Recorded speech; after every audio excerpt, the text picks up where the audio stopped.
I must confess, well, how I'm not seeing myself here. Can you? You are visible, sir. You are visible. You know, but what is the screen? Can you bring somebody here on the screen? You can come right here. Doesn't matter. At least I'll talk to somebody. It's okay. Yeah, leave it alone. Either that's fine, Girish. Keep yourself on the screen. Okay. Get the style logo out. Yeah, okay, that's good. Okay. It's better to talk to people than to a logo. Yes. Okay. First of all, I must confess, probably today none of us have the answers. None of us. Certainly I don't.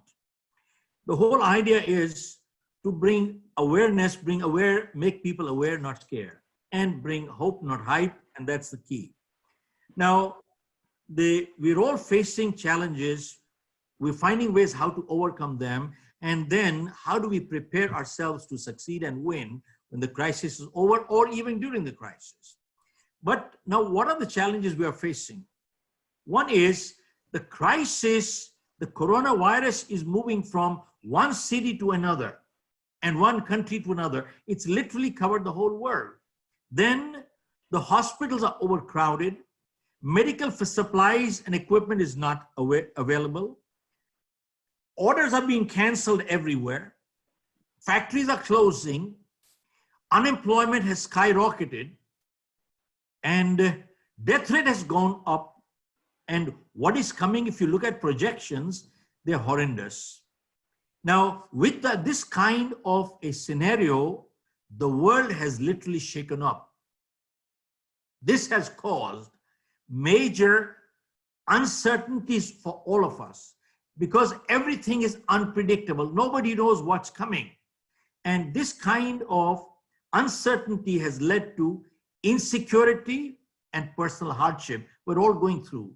And our insecurities leads to stress, anxiety, frustration, depression, and even anger.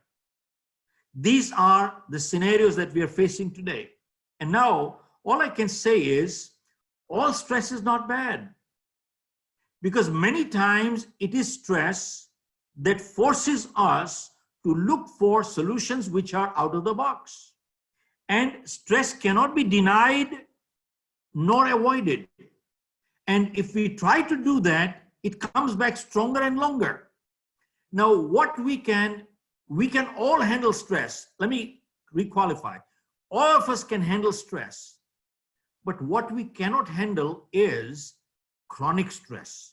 When stress becomes chronic, that is the time it starts hurting us. Now think about it, one little thing.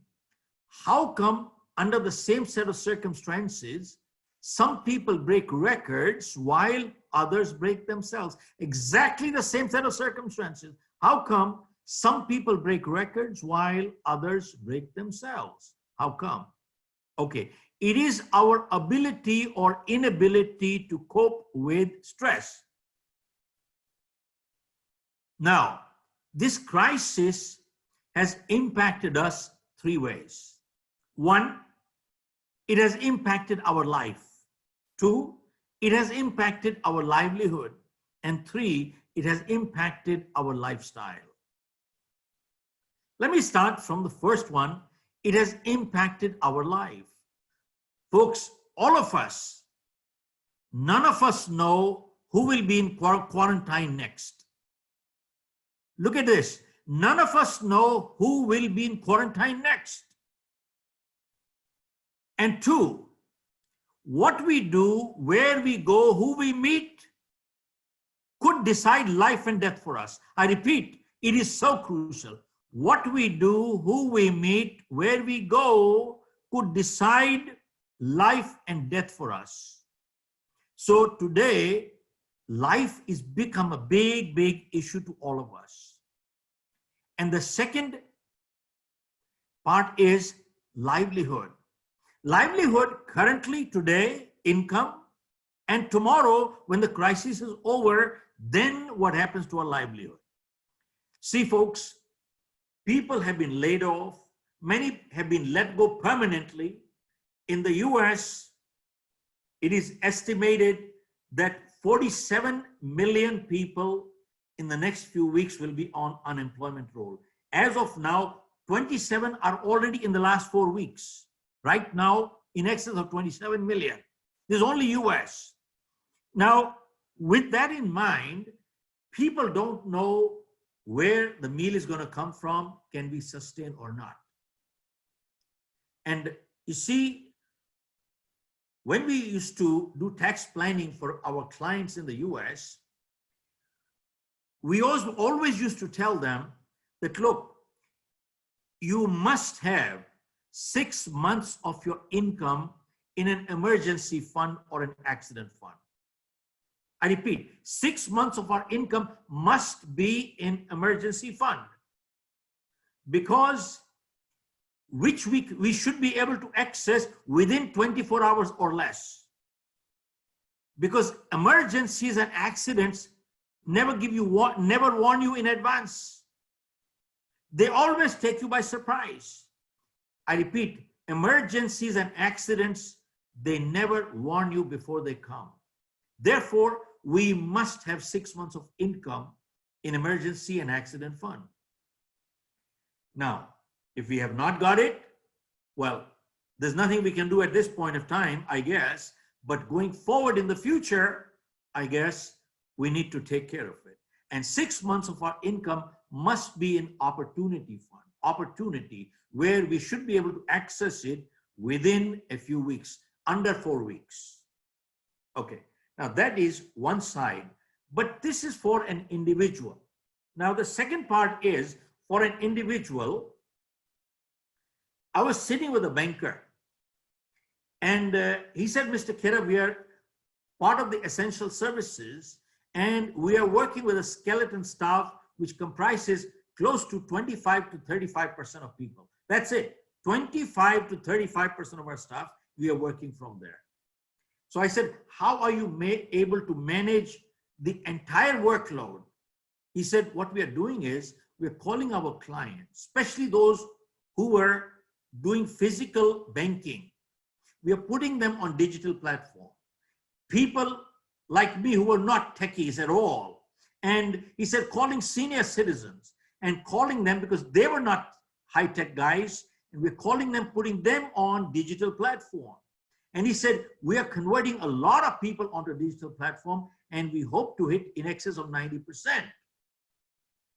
I said, if you are able to manage with 25 or 30% of staff right now, by putting all these people on digital platform, now does that mean that 75% people were actually surplus that you had before? And then when the crisis is over, why would you need them back again?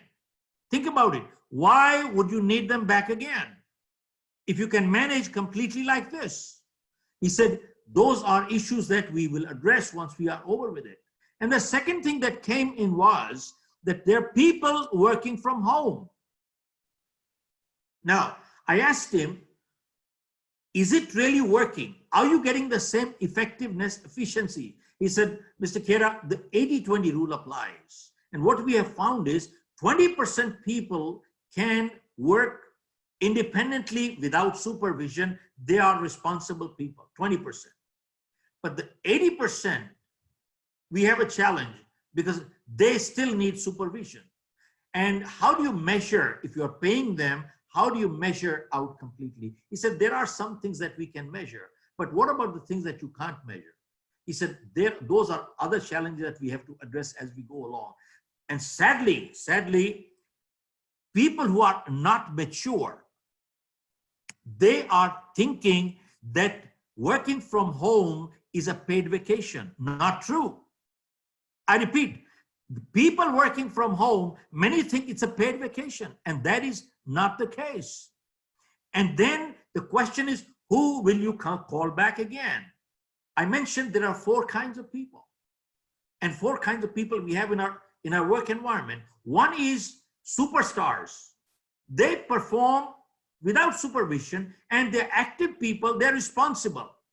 They contribute their assets. One is superstars. Second is they're doers, but they need supervision. You tell them they'll do it, you tell them they'll do it, you tell them they do it. That's a doer person. And the third is talker. They talk more, do less. And the fourth is a troublemaker. Are you with me? 4 kinds of people work in our companies. Superstars, the doers, talkers, and the troublemakers. You know, folks, the 2 who will be in trouble will be the talkers and the troublemakers, and they will be in trouble. And that's the way it ought to be anyway, because they're not assets. You have to start looking at it. Who is going to be coming back and where are we going to be? And now the next part is many businesses are thinking, where am I going to be? Because income has stopped. Income has stopped. Now, folks, there are, again, people are divided into 3 categories. One is the super rich. Super rich does not have a problem of livelihood. They're the people like the Birlas, the Tatas, the Adanis, the Ambanis. You see, I would be totally surprised if they do not have enough cash reserves. I'd be totally surprised. Now, with such large cash reserves, I don't think they have any major problem. Now, that's the super rich guy. But the second person is the mediocre, where people like me and possibly you fall into that category, who has some savings, but then we start thinking, how long will my saving last? We have to start thinking, how long will my saving last? And what is the next thing that I can get my hands on? And folks, the third category of people are the poor. They are the worst hit.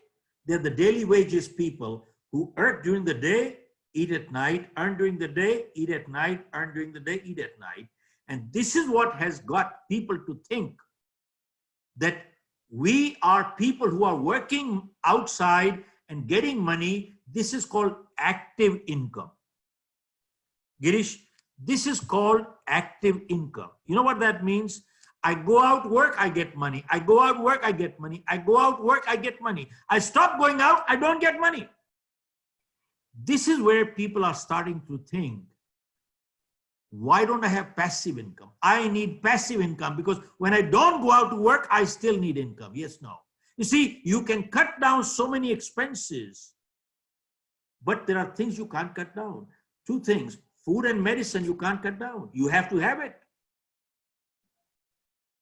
So we have to start looking at it, the mediocre level and the daily wage earner, they are the worst hit. So therefore, our livelihood has become a big question mark. Where are we? Who's going to manage? Who's not? And the third is lifestyle. Our lifestyle has changed. And now let me share with you, if we don't have livelihood, tell me, how can you live? Our life is useless. We can't live. Therefore, without livelihood, there's no life. And lastly, what we talk of is our lifestyle. Now look at this. There's been a drastic change. Till the crisis came, till the lockdown came. You know something, all of us, including me, we were all in the fast lane. Everybody, we were on the fast lane. We had no time. We had no time. But after the lockdown, the only thing we have is time.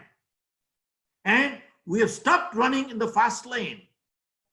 But now it has gotten people to think, I was running all the time. Look at this, the amount of time-saving devices we have today.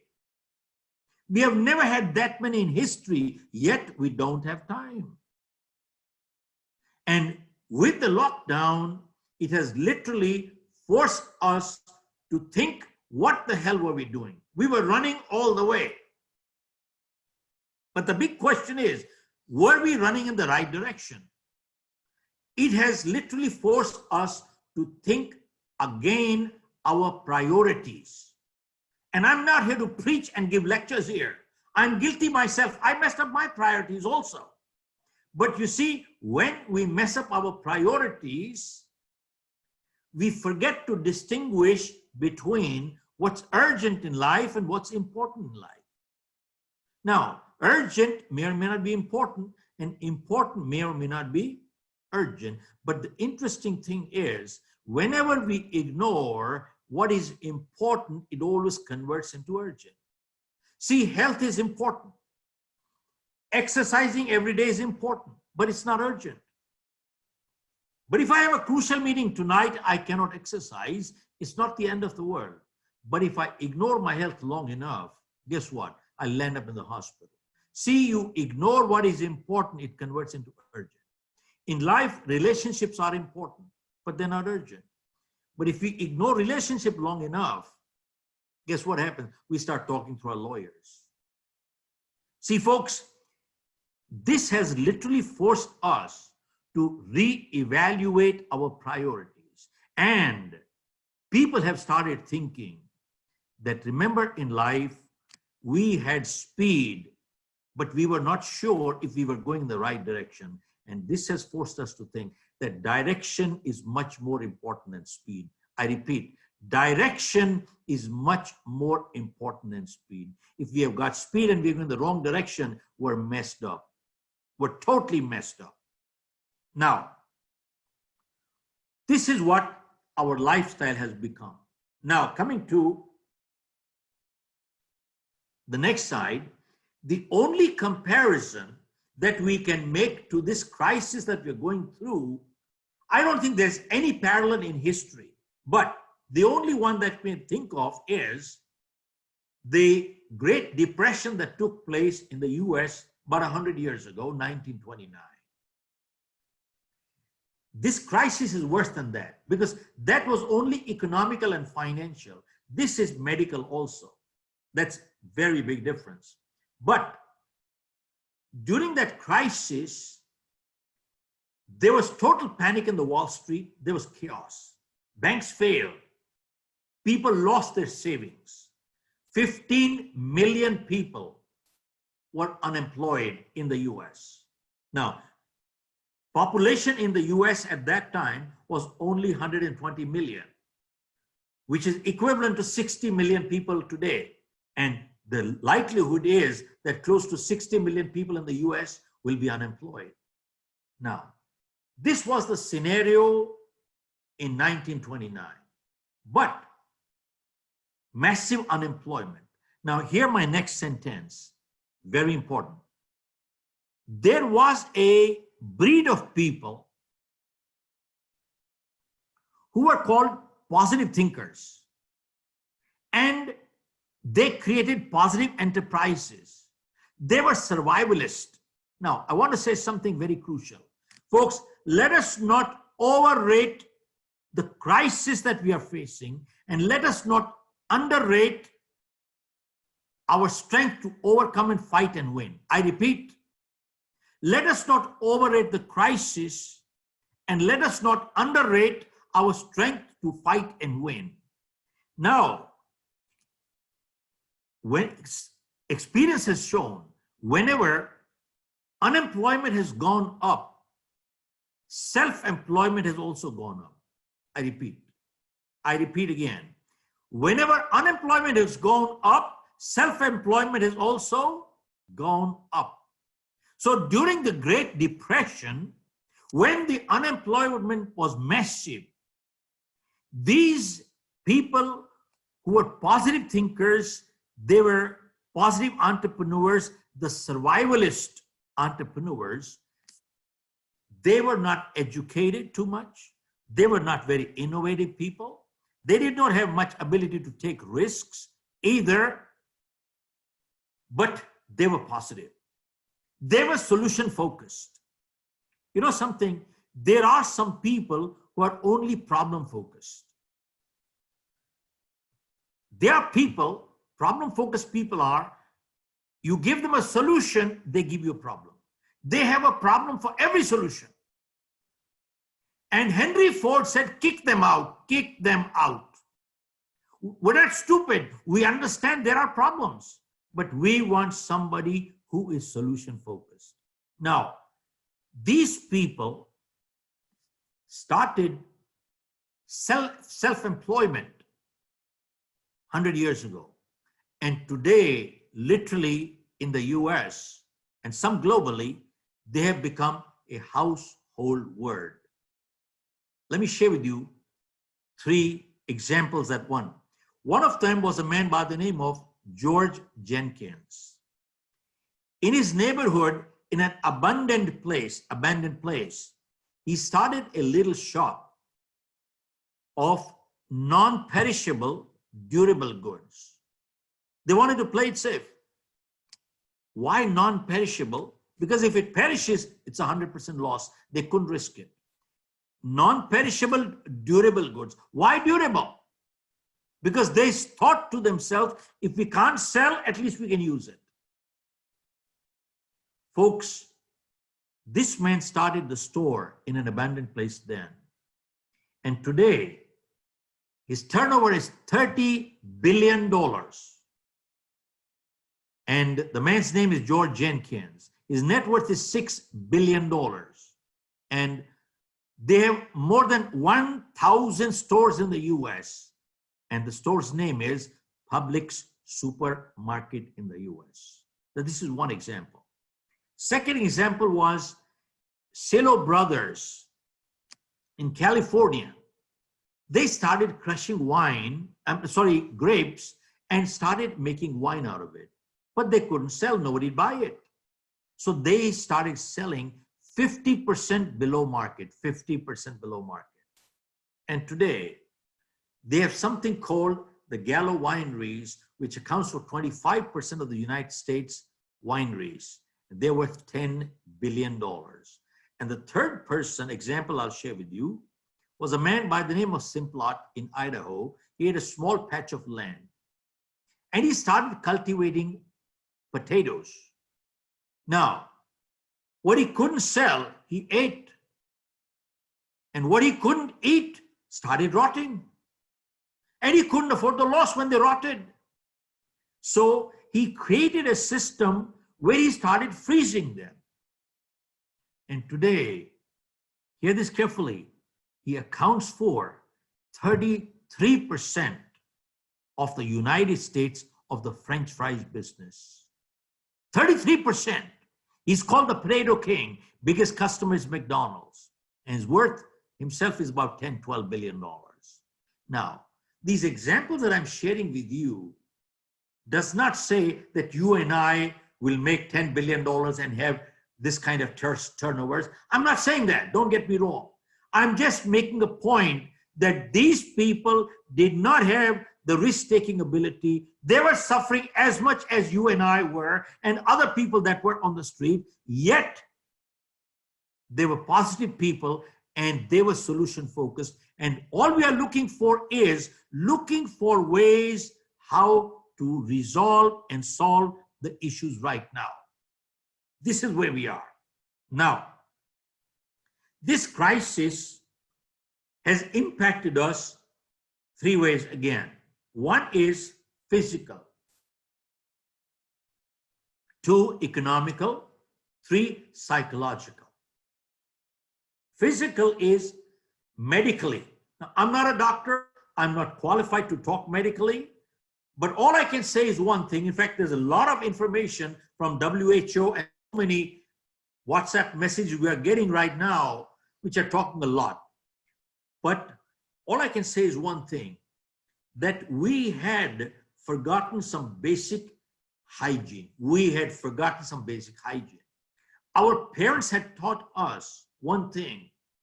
When you go out, wash your hands. When you come in, wash your hands. You go to the bathroom, wash your hands. You get out of the bathroom, you wash your hands. You touch people, shake hands, wash your hands. Never eat meal without washing your hands.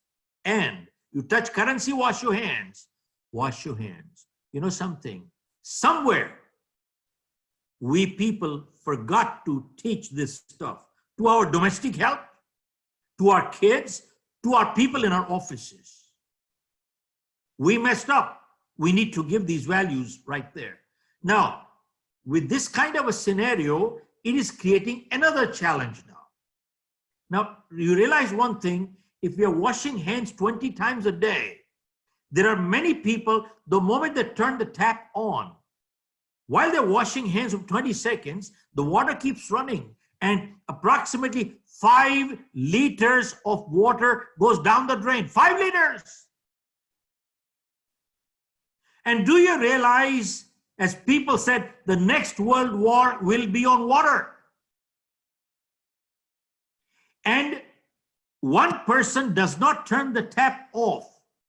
5 liters of water goes waste with every hand wash. If he washes 20 times, 100 liters of water goes down the drain, one person only. And if you got 10 people in your house or 5 people, that is 500 liters lost per day.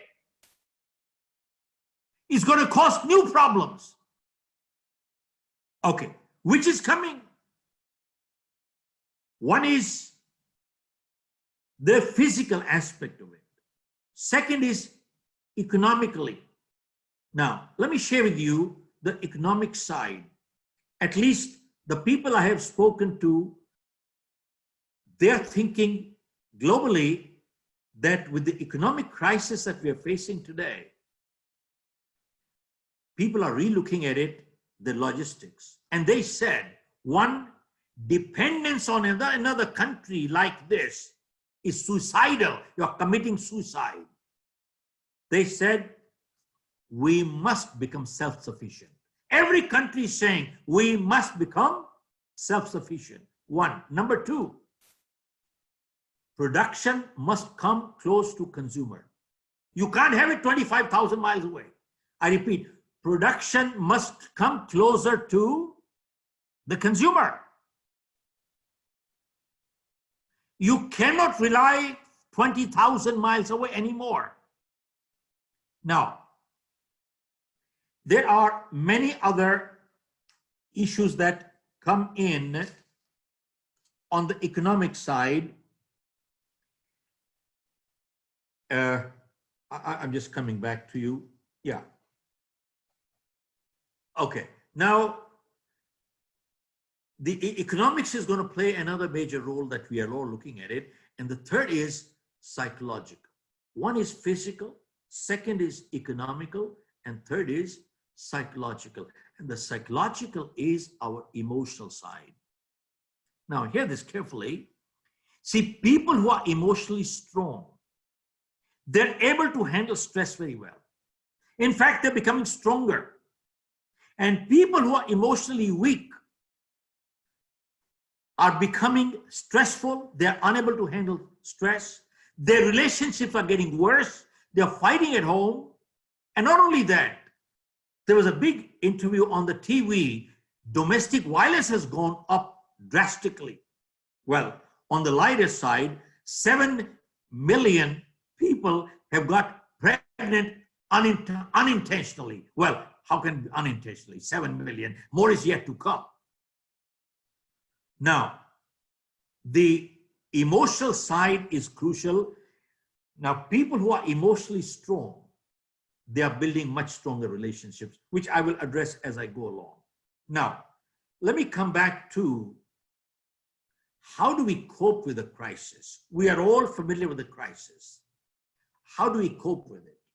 Let me share a few steps, and by the end of my program, I'll share with you about possibly 9 steps. And if you want to take this down, please do so. 9 steps. Number one step is the serenity prayer. Folks, about 45 years ago, when I went to US, I was sitting in a program which was being conducted by Dr. Norman Vincent Peale, the man who wrote the book, Power of Positive Thinking. I sat as a student right there. As he came in, there were probably close to 1,000 people. And he looked at everybody and said, you people appear so calm. It seems nobody has a problem. Then he asked, does anybody have a problem? So who doesn't have it? So everybody raised their hand. Yes, we have a problem. Then the second question was, how many people would like to get rid of the problem? Again, everybody raised their hand. We'd like to get rid of the problem. Then he said, on my way here to this congregation, I came across a place 200 yards away from here. I saw there were some people all relaxed, stretched out. They had no problem whatsoever. And then he asked, how many people would like to know what that place is, where it is? And everybody raised their hand. Then he said, 2 blocks away from here, there is a cemetery. There are people lying there, all stretched out, totally relaxed. They have no problem. How many people would like to get rid of their problem? Nobody raised their hand. Everybody put their hand in their pocket. And then he said something which was very profound. He said, problem is a sign of life. So long as we are alive, we shall have problems. The day we don't have problems, we'd be dead. And he said, when you're running short of problems, that is the time to get on your knees and pray to God and say, have you stopped trusting me anymore? Send me some problems. Folks, but that day, he shared with us a prayer, which is called the Serenity Prayer. Many of you might have heard it, but to me, it is a crux of life. It literally changed my life. And since that day to date, I never leave home without my prayer. This prayer was not his either. Probably it was given by somebody else 2,000 years ago, but that's not important. But here's the prayer, how it goes. It says, God grant me the serenity. God grant me the serenity to accept the things that I cannot change, and courage to change the things that I can, and wisdom to know the difference, what I can and what I cannot. Folks, if you analyze and dissect this little prayer, God grant me the serenity to accept the things that I cannot change, courage to change the things that I can, and wisdom to know the difference, what I can and what I cannot. Go back. God grant me the serenity to accept the things that I cannot change. Now, folks, question is everything in life within our control? Answer is no, it is not. There are some things beyond. Now, see, folks, I didn't choose my parents, neither did you. I didn't decide where I was going to be born, neither did you. If this is the color of my skin and my height, I can't be 6'10". There's nothing I can do. And granted, sometimes people are born deformed. What wrong did they do? Who knows? And sometimes bad things do happen to good people for no fault of their own. Who knows what happened? Now, who created this crisis? I don't know. How did this virus come in? I don't know. It says, what I cannot change, let me accept it graciously, not grudgingly. And many times in life, we keep fighting the things we just cannot change, and we bring stress into our life, and our productivity goes down. We become unproductive. So it says, what I cannot change, let me accept it graciously. And if I can change, then give me the guts to do it. And third, wisdom to know the difference, what I can and what I cannot. To me, this is literally the crux of life. Now, when I wrote my book, You Can Win, and the other book, You Can Achieve More, I took this thought one step further, and I wrote in that life is full of choices and life is full of compromises. Seems like a contradiction, but not really. See, folks, how is life full of choices? If I ill-treat you, I've chosen to be ill-treated, haven't I? If I treat you with discourtesy, I've chosen to be treated with discourtesy, haven't I? If I light up a cigarette, I've chosen to invite cancer, haven't I? If I drink and drive, I've chosen to invite an accident, haven't I? And if I lie to you, I've chosen to lose my credibility, haven't I? And if I practice unhygienic habits and I go out in insanitary conditions, I've chosen to invite the virus, haven't I? Now hear the next sentence, folks. We are all free to the point of choice. But after we make our choices, choice controls the chooser. We have no more choice. I repeat, we are all free to the point of choice. But after we make our choices, choice controls the chooser. We have no more choice after that. Now, how is life full of compromises? Everything in life is not within our control. As somebody said beautifully, we cannot choose the cards that are dealt to us. What we can choose is how we play the game.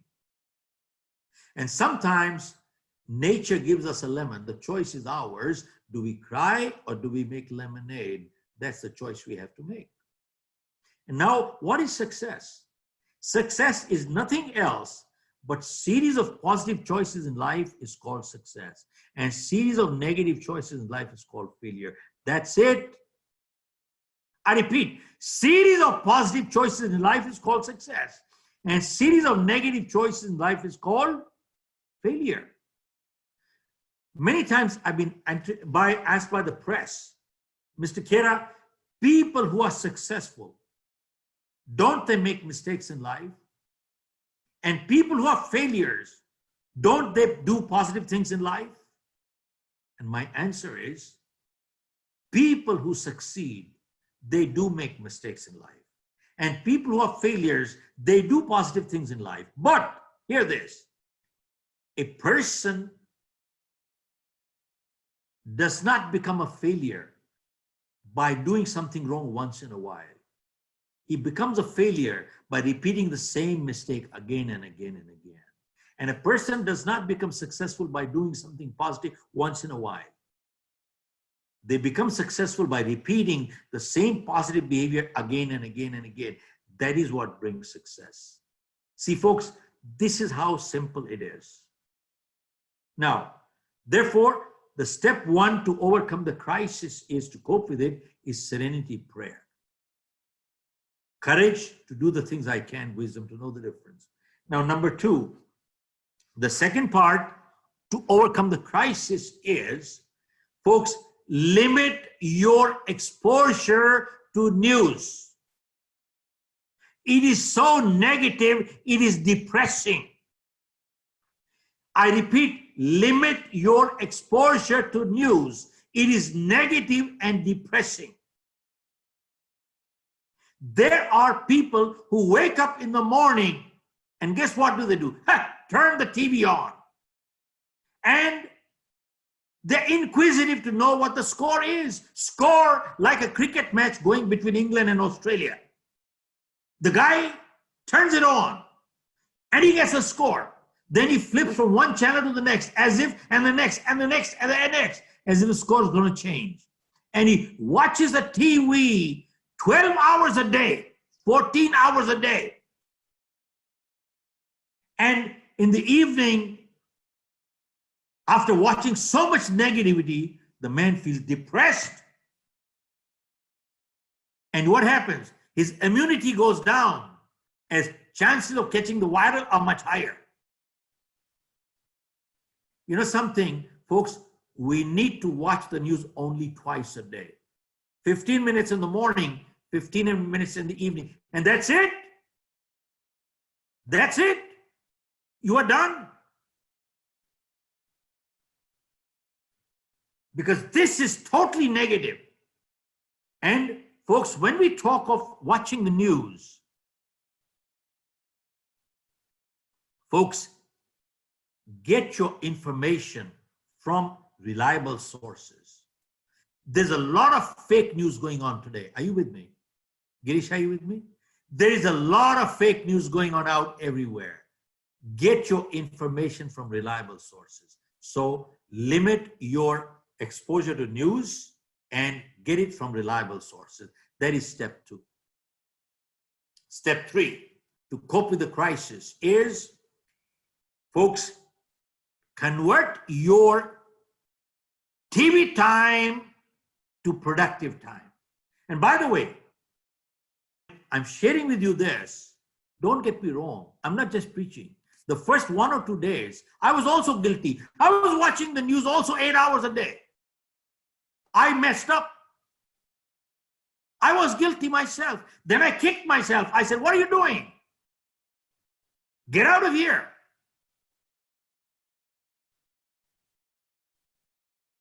Folks, so step 3 says, limit your TV time, convert your TV time into productive time. Now, let me share with you. In the US, there was a survey conducted which said, on an average, an American watches 3 to 4 hours TV per day. This is when he goes to work. He comes back in the evening at 6 o'clock or 7 o'clock. Then till 11, he watches TV. Means 3 to 4 hours per day. And today we are not going out to work, so we are watching TV 8 hours a day and 9 hours a day. Average, and by the way, this statistics holds true in India too, and many other countries all over the world probably. And today we are not watching 3 to 4 hours TV, where probably there are people watching 6, 8 hours of TV per day. And guess what they're doing? Losing productive time and paying those people, actors on the TV, they're getting paid. Do you realize that? The guy who is performing on the TV is getting paid, and you are paying for it.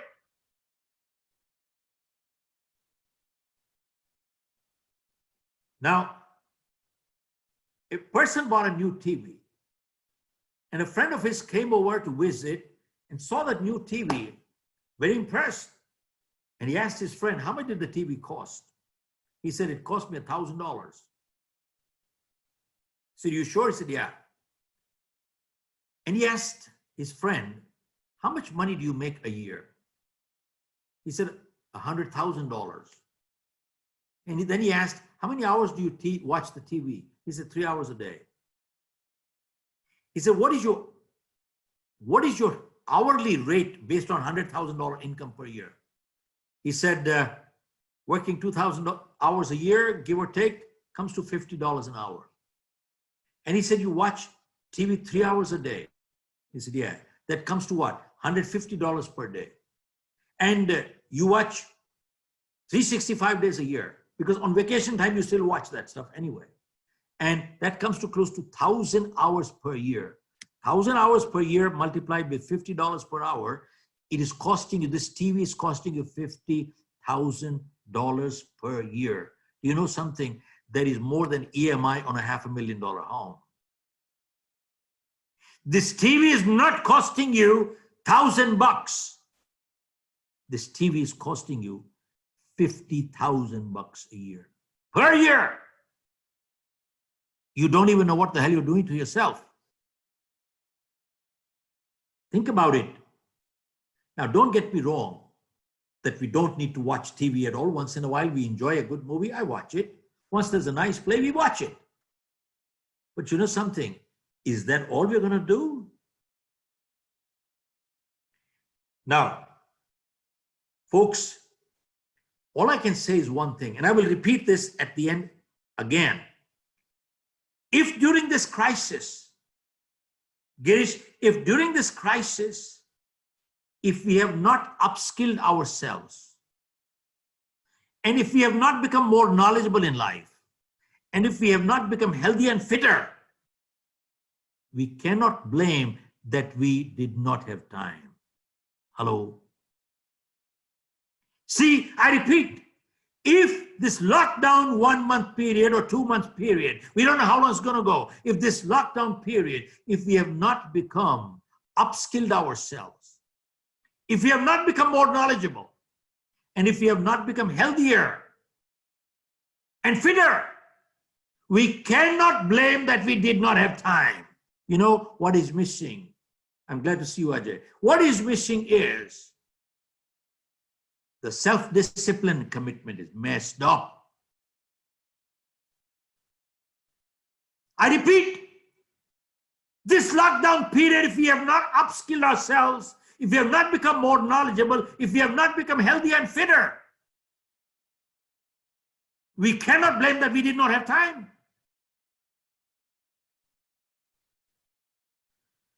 You know something, folks? Singapore government, I admire them. During the lockdown period, their lockdown is now till June. Their lockdown period, they've allocated a few $1 billion to upskill the entire country's population. They're so far-sighted. And their prime minister announced that, look, till the crisis came, we were on the fast lane. We did not have time to upskill. We don't have time to upskill. We did not have time to upskill. But this is downtime. And they said, this is time to upskill, because when the crisis is over, there will not be any gestation period left at that time. Then you'll take a jump start. You take a jump start. So people who are farsighted. In fact, the other day, I was talking to a gentleman I highly admire. And I said, tell me, you have time now? He said, Shiv, I was working 8 hours without the crisis. He says, now I'm putting in 12 hours, 10 hours. Man, we're planning, preparing to have a big launch everywhere. I said, boy, what a guy. These are called the positive entrepreneurs. So step 3 is convert your TV time into productive time. Step 4. Step 4 is, I've heard there are many people feeling depressed. And there are many people who say, I am bored. I learned one thing. Only boring people are bored. I repeat, only boring people in life are bored. You know something, folks? This is the difference between loneliness and solitude. Loneliness is the pain of being alone. Solitude is the pleasure of being alone. I enjoy my company. I like it. You don't feel lonely. And lonely people are those who feel depressed. Even within groups, they feel lonely. Now, how do you overcome depression? Here's a way. Somebody asked a medical doctor, a world-famous psychiatrist by the name of Dr. Carl Menninger. Today, the Menninger Clinic in the US is considered as the last word in psychiatry. Somebody asked Dr. Menninger, Doc, if you knew for sure that one of your patients was going to have an attack of depression, what treatment would you prescribe? They thought he would give some medicines. He said, if I knew for sure somebody was coming up with an attack of depression, I will tell them, lock your house, go to the other side of town, find somebody who is in trouble, help them, and your depression will go away automatically. Man, what a message. This is the prescription from a world-famous psychiatrist, world-famous. He said, lock your house, go to the other side of town, find out somebody who's in trouble, help them, and your depression will go away. You know something, folks? I know there are many tablers and Rotarians. I do a lot of work in fundraising for them. I've found one thing. The Rotarians, the Lions, the tablers, by and large, I have found they're very positive people. I don't see any of them depressed. You know why? They do something all the time.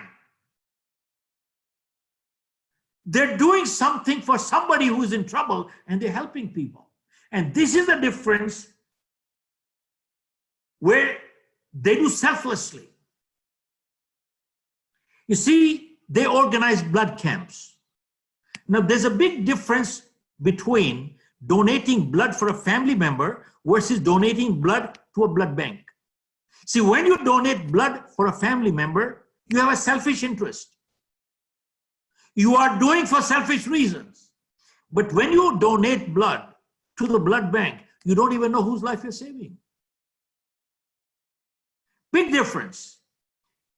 To overcome depression, do something for others who cannot repay in cash or kind. Watch your depression goes away. Step 5. This is time to build positive relationships. I repeat, this is the time to build positive relationships. I'll share with you. Within family, people who are emotionally strong, who have had strong relationships, do you realize the bonding has become much stronger? Earlier they said I didn't have time, now they have time, but emotionally they were very strong. Their relationships have become much, much, much stronger. And people whose relationship was not strong, this is the time to build it. And if you don't build it, it'll break tomorrow. And folks, I learned one thing in my life.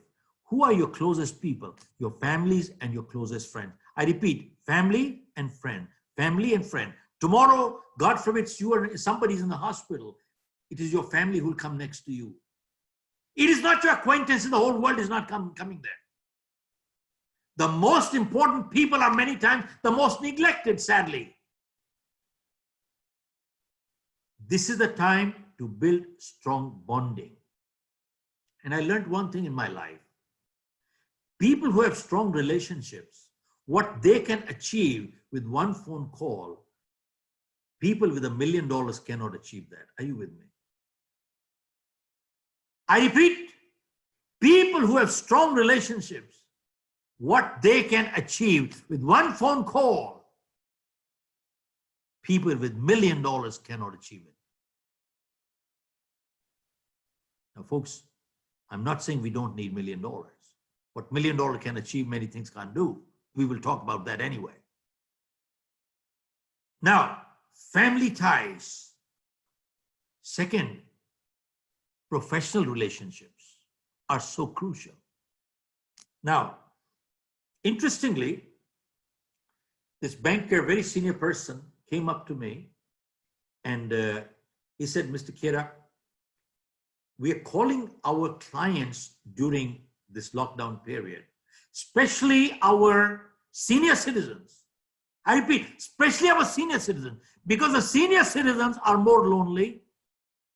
The kids are not there.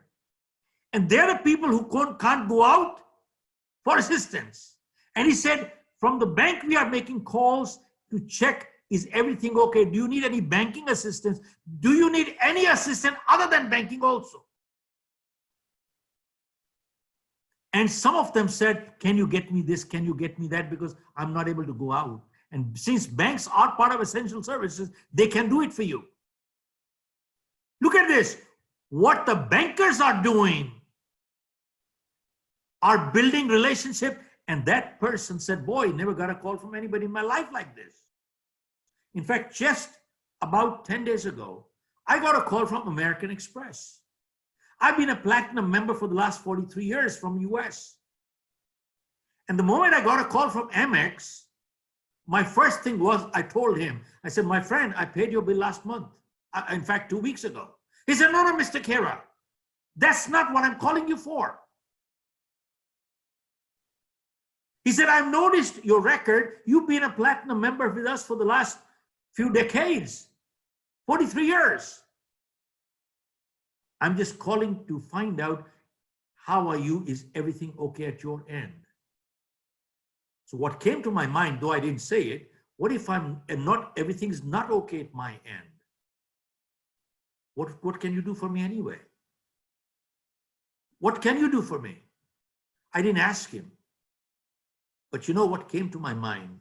He said, Mr. Kera, this call is only to check and see our clients, how are they doing? If they need any assistance, maybe as part of our services, we might be able to assist them in some form or the other. Now, I'm guessing. I didn't ask, neither did he say. I said, if I'm in trouble, what could you do? Probably he might have said, I could call the ambulance. I could call the medical assistance for you. Whatever, it doesn't matter. But you know something? I have shared this. Over 10,000, 20,000 people have heard my webinars in the past 1 week. 20,000. And I've given this example of Amex. And probably I have done more publicity for them than probably they could have done it by advertising. Look at this. You know something? Start building relationships. Interestingly, I got a call from a gentleman out of the blues I hadn't heard maybe 10 years ago. All of a sudden, I got a call and he said, Mr. Kera, I'm so-and-so. And I had a little time placing him, but I met you in so-and-so place and so on. Very fine gentleman. And he said, I apologize.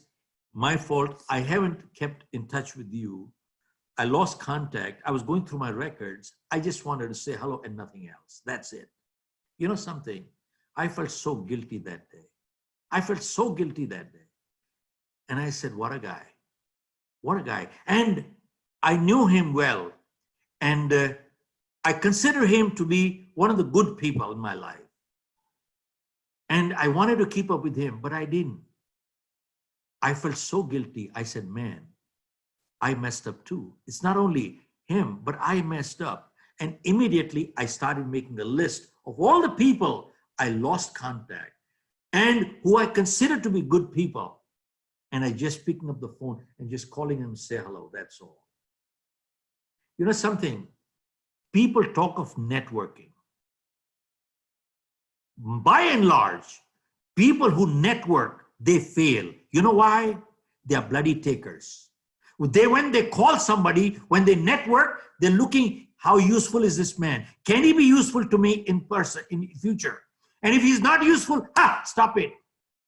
You are not building relationships. You are only trading selfish people. You're only selfishly trading with people. That is not the way you ever build relationships. You have to start thinking and learning to give. Forget it. Don't look for what's coming. There's so much. You get so much in life, you can't even count in life. And many times it doesn't come back from the same source. It comes back from a different source. Who you didn't even know. Hasn't it ever happened to you that you met somebody, but nothing came from that person, and it came from a third party who he might have thought? It just comes back. But that is not the reason why you build relationships.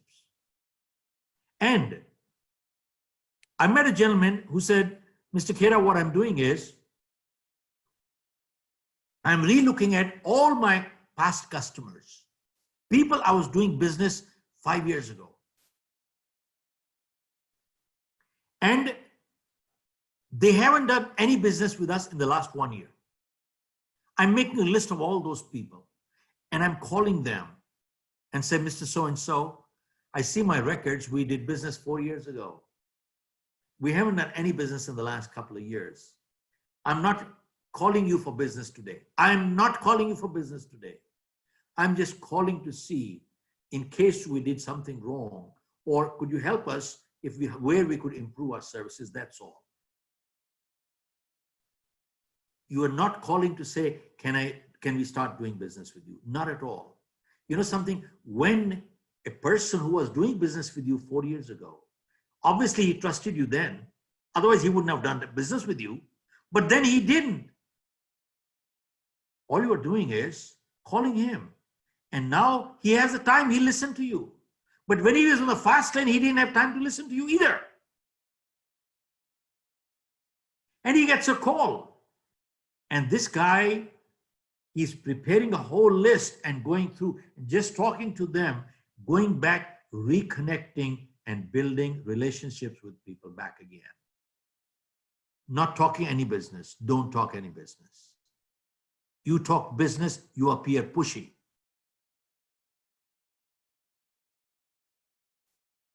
This is the time to cope up with the crisis and get a jump start in life. And next step, you want to overcome the crisis is become a proactive person. Become a proactive person. What is being proactive?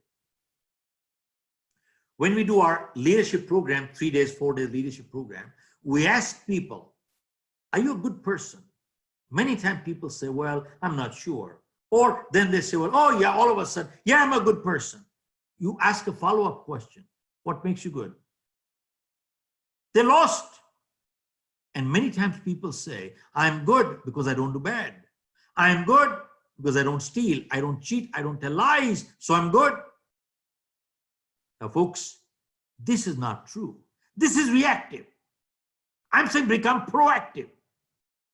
See, person does not become good if they don't do bad. If I don't cheat, it only means I'm not a cheat, but that does not make me good.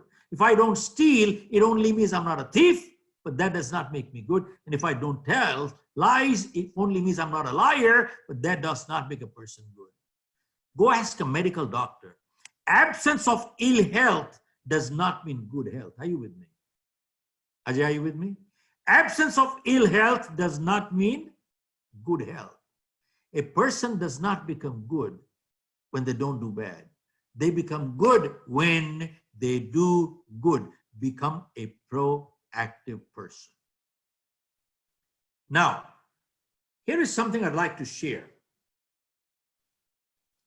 I was doing a program, 5,000 people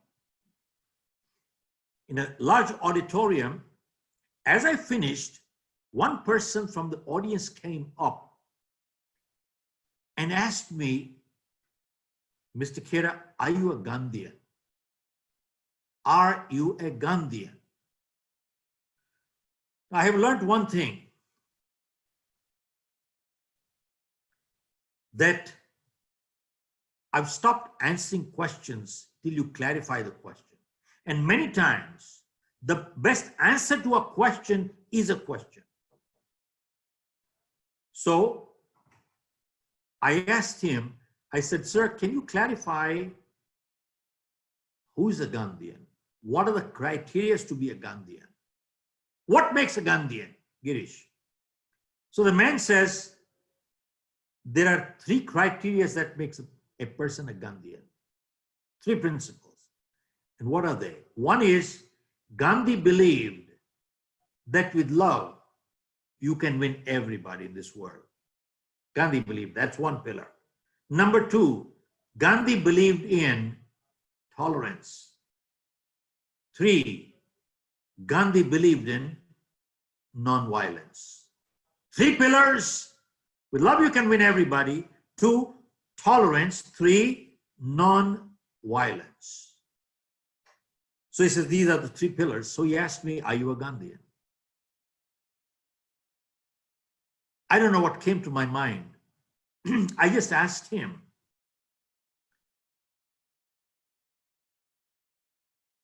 In our Indian culture, the Ramayans and the Mahabharats and the Bhagavad Gita is considered important. So I asked him, was Ram a Gandhian?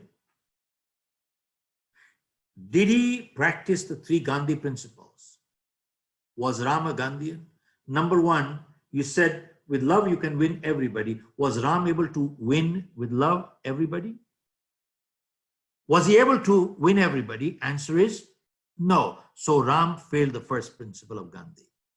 Number 2, you said Gandhi believed in tolerance. So I said, did Ram practice tolerance? Did he say, I'm a very tolerant person? You kidnap my wife away, it's all right, I'll get a second one. You'll take the second one, I'll get a third one. You'll take the third one, I'll get a fourth one. Did he say that? He said, no, no, I cannot tolerate kidnappers like you. I will not let you carry on like this.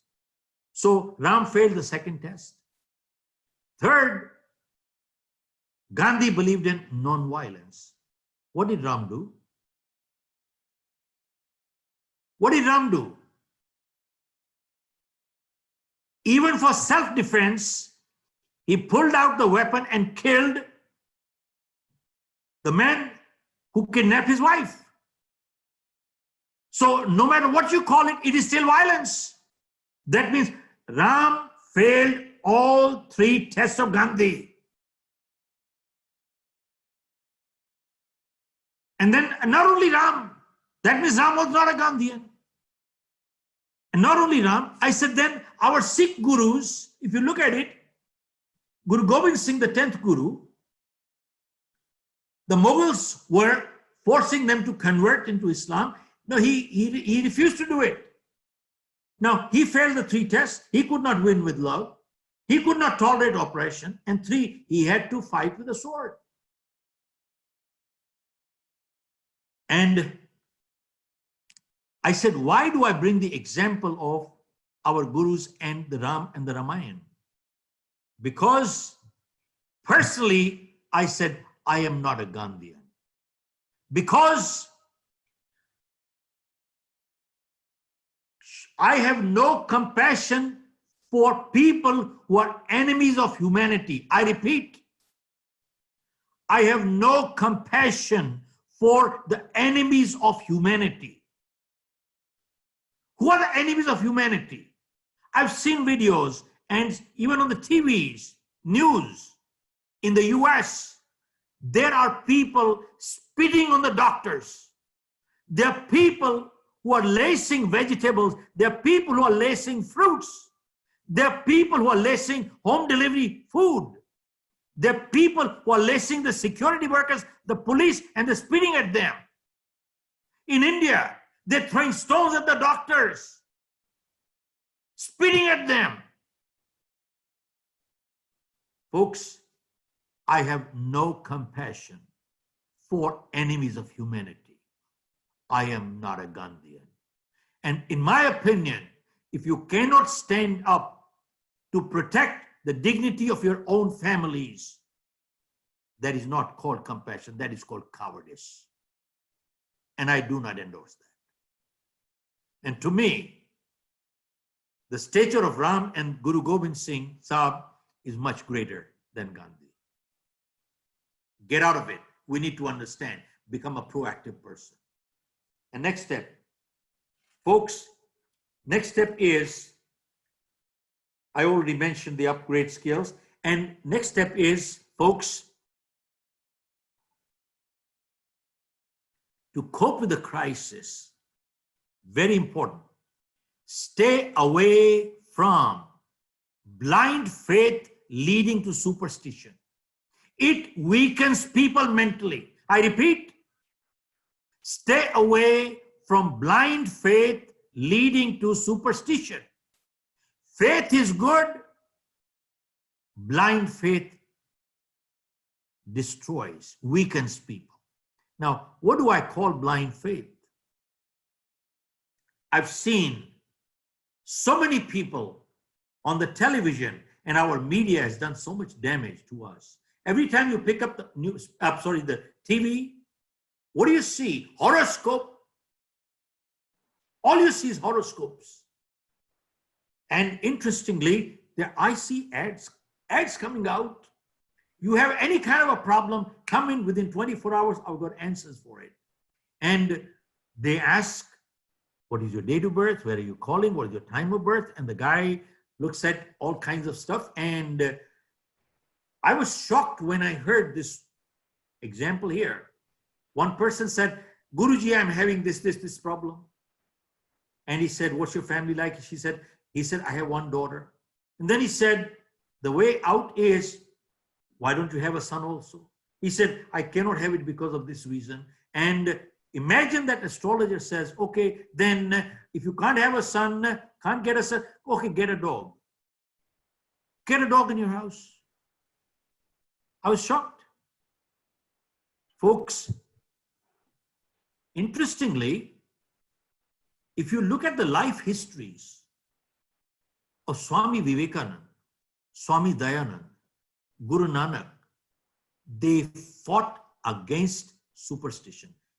They never believed in all these things. If you look at Sikh families, they never tally horoscopes. They never find out dates for omens. All weddings are done on a Sunday. Sunday doesn't sit right, they do it on a Saturday. Saturday doesn't sit right, they do it on a Friday. I mean, there are so many examples I can share one after the other. But there was an article came out in India Today about a year ago, and you can Google it on astrology article India Today, a year ago, and an eye-opener. It said in India, there are so many people who are having childbirth based on astrological time before the child is born. Hence, the child does not come out natural childbirth, it is C-section operation. They said more so in South India, and they quoted Bangalore, Hyderabad, Madras. They said Bangalore, Hyderabad, Madras in South India, 80%, hear this, 80% of childbirths, 80% of childbirths are C-section operation. 80%. You know why? Some astrologers said this is the time to pull out. What are we doing? These are people who blame stars. When things go wrong, they blame stars. They never accept responsibility. They never analyze anything. And since they don't learn from anything, they keep repeating the same mistake again and again and again. This weakens people all the way. And second last thing, to cope with the crisis, we must be emotionally strong. Now, how to build emotional strength? We need to build high self-esteem. When we do our leadership programs, we cover self-esteem about 4.5 to 5 hours. It is so crucial. But what is self-esteem? Self-esteem is the way we feel about ourselves. When we feel good, the world looks nice, productivity goes up, and relationships are a lot better, aren't they? And the reverse is true. And self-esteem is inversely related to egos. Have you seen people with egos like I know it all? What do? They talk down to people. They put down others. And every decision they make is more to satisfy ego than makes sense. Now think about it. Why does a human being put down another human being? It is sadistic but true.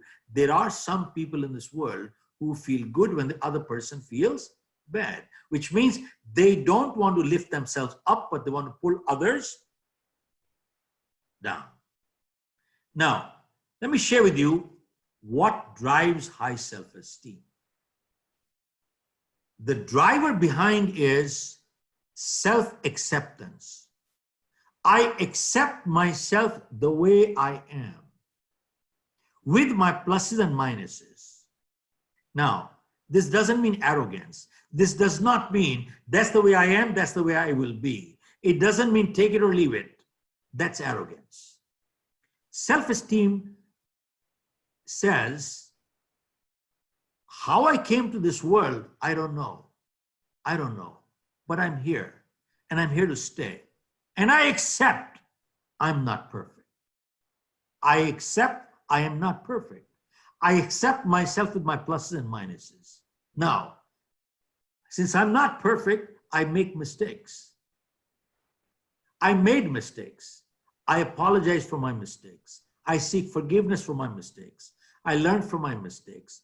I'm not proud of my mistakes. I will not repeat my mistakes, but I am not a mistake. Are you with me? But I am not a mistake. I accept myself. I am at peace with myself. I'm not perfect. It is the epitome of humility. Well, I made mistakes. I make mistakes. I apologize. I seek forgiveness. I'm not proud of it. I learn from it. I will not repeat it, but I am not a mistake. I have to prove you nothing. I have to prove you nothing. But low self, and they are emotionally stable.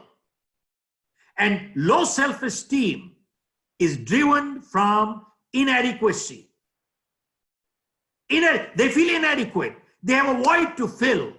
They feel good when you feel bad. They feel superior when you feel inferior.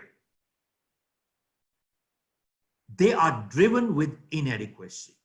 Now, let me share with you an example which I think was one of the best in the world, was by Charlie Chaplin. Once he was passing through Europe, and he saw a big hoarding. A Charlie Chaplin lookalike contest was taking place. And out of sheer inquisitiveness, he entered the contest. Guess what? He came number 7. Number 7. Then he started thinking, the real one loses, the fake one wins. Then he started thinking, should I tell them who's the real one? Then he said, I'm the only one who knows who the real one is anyway. Then he started thinking, why should I tell them? Do I have to prove anything to anybody here? Because I know who I am anyway. I know my identity. I don't have to get my identity tonight from anyone here. He just walked away quietly and nobody knew. This is part of his memoir. You know something? I'm at peace with myself, with my pluses and minuses, and he walked away. This is where emotional strength is. And lastly, folks, to cope with the crisis, we must give back. We must give. This is time to give back. I share with you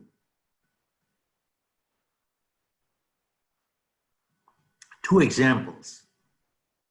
First, I've seen on the TV, many people in different communities are doing a lot of good work. I have to say that. Many people have come forward and they're doing a great job. But as a community, I have one of the highest respect for the Sikh community. Anywhere in the world, there's a drought, there's a flood, there's a crisis. Sikh community has always come forward as a community, even before the crisis. The concept of langar for the people who are hungry, they have been feeding 100 to 200,000 people per day for years and years and years.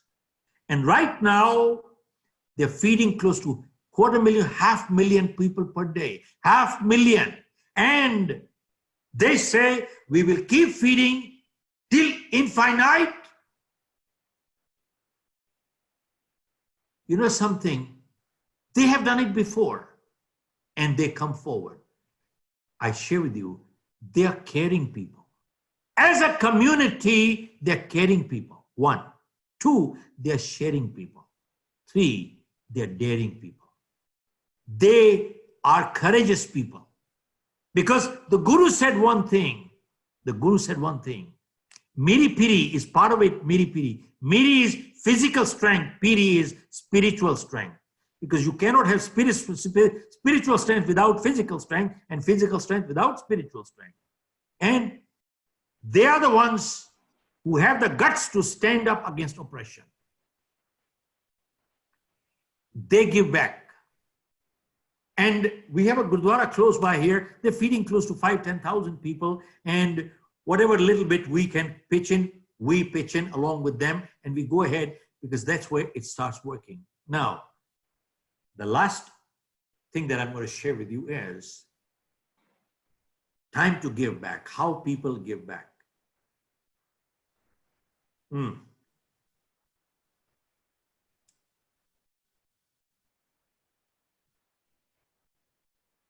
Once, there was a multi-millionaire in France by the name of Lafayette. He had lots of food grains warehouses. A major drought took place in France. And some of his advisors said to Lafayette, Mr. Lafayette, your warehouses are full of grains right now. And this time, they will pay any amount of money that you want for this grain. And you have tons of it. You can multiply 10 times, 100 times right now, and you'll get the money all right. And you know what Lafayette said at that time? He said, good times, they made money. Good times, I made money. They were laughing, we were all laughing. He says, these are not good times. They're starving. This is the time to give back. He said, we don't make money time like this. This is the time, for such times you make money. And he says, time to open up your granary and open up all warehouses. And they opened up all the warehouses right there. This is the time to give back. Now, I just want to close. I was doing a program in Singapore, and my audience, I would say, was very high net worth. Very high net worth means they were in hundreds of millions or billions. And one person from the group got up. Ajay, hear this carefully. And one person from the group got up and he asked me a question. He said, Mr. Khera, tell me, a person who got a few hundred million and billion, why do they still keep making more money and still make more billions? They don't need to, but they still continue. Why is that? I don't know what came to my mind. I said, I can only think of two reasons. I said, there are two kinds of people who continue after making billions to make more. One is suffering from inferiority complex. He is keeping a score. And he's making comparisons with the Joneses. How come they have this, I don't have it? How come they have this, I don't have it? How come they have this, I don't have it? How come they have, I don't have it? And they've got 50 million, I must have 100 million. They have 100 million, I must have 150 million. They got 150, I must make quarter billion. And they have 200, I must make 400 billion. You see, they are checking their net worth, checking their self-worth by the net worth. I repeat, they are checking their self-worth by their net worth. If I don't have much, I feel inferior. They don't understand. People make things. Things don't make people. They keep a score. In my opinion, they are bloody crooks, selfish people. They're sitting like snakes on the treasure. They will not do anything for anybody good. That's one breed of people who keep making money. I have no respect for that breed of people. But there's a second breed of multimillionaires and billionaires who make more money because they feel the more I make, the more I can give. The more I can make, the more I give. There's so many examples. Look at people like Warren Buffett. I don't know. I probably read, I don't know what his net worth has been, maybe 40, 50 billion dollars or 35 billion dollars. But out of 35 billion dollars, the man kept one and he gave 34 billion anyway. Look at Bill Gates. Out of 33 billion, he kept one and gave away 32 billion into charity and helping people. Look at Premji. The guy gave 50,000 crores in one go. You know something, folks? I've learned one thing in my life, that money in good hands always does good, but money in evil hands always does evil. I repeat, money in good hands always does good, but money in evil hands always does evil. And I feel it is the moral obligation of every good human being to be a multimillionaire and a billionaire. Every good human being must be. It's a moral duty to be a multimillionaire and a billionaire. And folks, with those words, I close this and thank all of you, Ajay, Vishal, and all the panelists here, and Girish, who introduced me. All I can say is, last thing is, that upon completion of this lockdown, if we have not come out upskilled or more knowledgeable and healthier and fitter, something is wrong. I apologize. Let me cover one thing, one more thing on the upskill part here. In my book, You Can Achieve More, I'd mentioned something that 85% of millionaires and billionaires today are first generation. I repeat, 85% of millionaires and billionaires are first generation. Only 15% are coming from inheritance.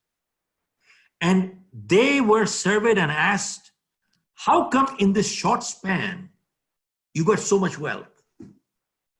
And their answer was that we read books. We read books. And they were asked, how many books do you read in a year? And the answer was, we read close to 50, 55 books a year. Means one book a week. Look at this, one book a week. And these are the multimillionaires and billionaires. And they were asked, what kind of books do you read? And the answer was, we read only self-help books. We don't read fiction. They said, well, fiction is a waste of time. We don't have much time. And the answer was, from a good self-help book, one idea is worth $1 million to me. I have no time to waste. See, folks, they read one book a year, a week, one book a week. There is a connection between learning and earning, learning and earning, learning and earning, and learning and earning. Now, but there are many people who have no time. If they don't have a job, they have no time. If they're not working, they have no time. If they're working, they have no time. They have no time to do anything sensible. And they keep spinning their wheels and getting nowhere in life. And I learned one thing, people who are serious in upgrading themselves, who read books, they never ever lend or borrow books. They never lend or borrow books. Many times people come to me and say, Mr. Khera, I got a great book.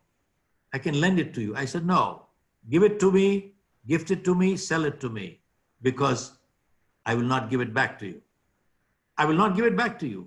I've learned one thing in my life, because when I read a book, I underline, highlight, make notes here, because I learned one thing, that reading a good book once is not good enough. I repeat, reading a good book once is not good enough. And when I read the book again, I don't have time to read the entire book. I just read my notes at that time. You know, when we read a book second time, you know what happens? It's not that we find something new in the book.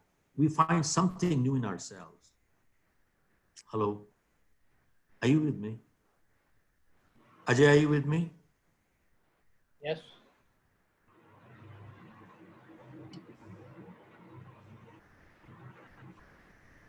Hello? Are you Yes, with me? we can hear you, sir. Yeah, we can hear Can you. Yeah, we can hear Okay. you. See, when we read the book, at that time, it is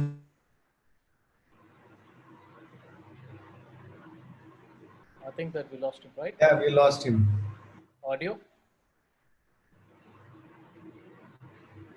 Sir, we are not able to hear you now.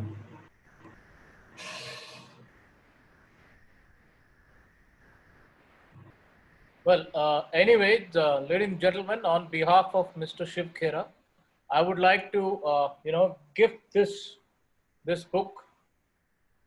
I think it's a mirror image. This is called Reflection is a Process of Learning. This is a journal by Mr. Shiv Khera. And I'm going to be gifting this to Mr. Girish Mane for being such a wonderful moderator for today's session. So Giribhai, whenever we meet next, this book is for you. Thank you, Ajay bhai. Thank you. It's pleasure to receive such a wonderful gift from you. Thank you. We have to check again. I think let's close. Is it?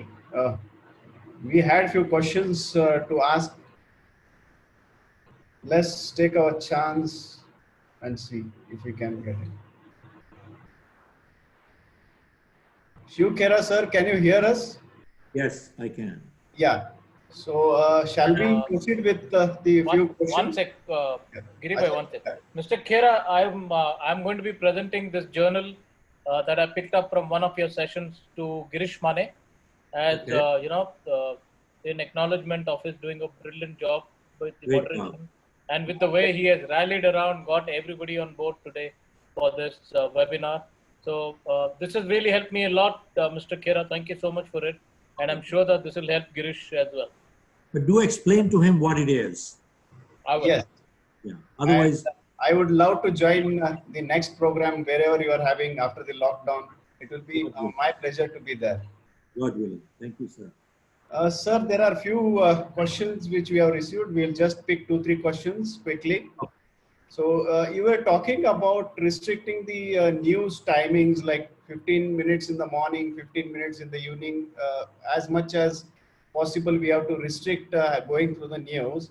So there was a question by one person asking for how do we restrict time on social media through mobile, like Facebook, WhatsApp, YouTube, and other things. Because even these social medias are coming up with lots of false news. Oh, yeah. Oh, yeah. That's right. So just make sure you are getting your news from reliable sources. Check it out. And same thing on the news media. And don't get me wrong. I mean, there are some very good, sometimes programs that come up and which are very informational, and one learns a lot from them. But be careful. Choose your stuff carefully. That's all. You see, we have to personalize it, use common sense, and go ahead with it. That's it. That's all one can say. I mean, look, many people know what to read, how to read, but very few know what to read. And again, I must say one thing. I was guilty for a couple of days. I was watching TV too. And I went in my library and I noticed I got almost 250,000 books. Since many libraries don't have them. And I pulled out my books, they were half read. I said, let me read them completely. And the other day I read a book which till 6 o'clock in the morning I was reading book. And I slept in the morning at 6, and I kept sleeping at till 1 o'clock. But that's okay. That was productive time till 6 o'clock at night. Yes. It was not TV time. So it made sense to me. And I'm glad. And I've gotten back into my reading again. Right. I read 25, 30 books at one time. But I got out of the good habit, and I got into the habit of watching TV. I got out of it. Yeah. So we need to monitor ourselves, that's all. Correct. One more question we have. How to balance between important work and urgent work, and how to switch over at times between the two? Let me ask you. When we talk of important work, just like we talked of health, it's important. Yes. But it's not urgent. Means if I have a crucial meeting tonight, I'm not able to exercise tonight, it's not the end of the world. But if I ignore my health long enough, guess what will happen? I land up in the hospital. See, anytime we ignore what is important, it always converts into urgent. Same thing with the relationships. It's important, but not urgent. But you ignore them long enough, you have problems in your relationship. So crucial thing is, you need to step back. Do the most important thing first. Do the most important thing first. And then start moving on to all the other things which are lower priority in life. And that's about it. You have to make your own list. You need to make a to-do list first every day. And I remember, something came to my mind. I was doing a program in the US, and we were doing all different cities. And we were just a few people who did something very specific, asset protection from lawsuit in the US. We had an attorney. And it so happened we used to do a day program. But every day at 5 o'clock, this guy used to pack up. It was nowhere to be seen, this attorney. And people, after the program is over, people said, I want to meet you, I want to discuss, I want to consult with you, and so on. But he said, after 6, between 5 and 6, he said, I cannot meet anybody. And reason, he's in the gym. No matter where he goes, he is in the gym everywhere in the world. The guy is in the gym, 5 to 6. He said, that's my time, that's not your time. And he says, if I don't look after my health, will you look after my health? If something happens to me, would you look after my kids? You won't. Then he said, stay away. Stay away. That is not your time. I cannot spare you that time. Right. He used to walk away from business. He used to walk away from business. But he did so much business, everybody accommodated with him. So we need to understand, get your priorities right. You see, health is, now when I go down, whenever I'm finished with my bathing and all the morning stuff, I do my exercise half an hour. I got something crucial. I said, no, that can wait. My exercise cannot wait. I do my exercise half an hour. So now that is important to me. Yes. Rest can wait. So I got my priorities set back again. And I was trying to lose weight. I've just ended up losing 8 kilos of weight during this period. Man, I love it. I'm fitter. I like it. So you have to set your priorities right. And that's all I can say to you. Yes. One last question, sir. We all have seen a setback to the manufacturing industries as China, who was very competitive and is competitive till now. So what we as the manufacturing sector can take away as an comeback to compete when the other countries in the world are almost moving against the China and they want to move out of China. So what are your tips to the manufacturing sector to make this as a comeback?